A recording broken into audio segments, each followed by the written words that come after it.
utang noong nakaraang taon. Ito po mga kababayan, noong 2023 pa.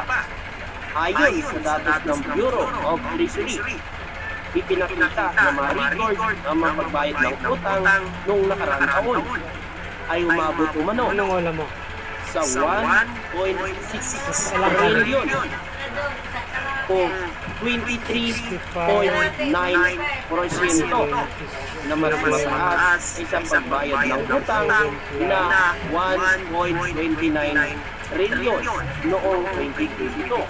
So, kung karaan taon pala mga kababayan, noong 2022, ay nakapagbayad din pala ng 1.29 trillion.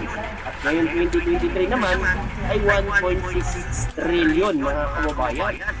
So, good news. Diba? Hindi ba tayo masaya? Hindi na tayo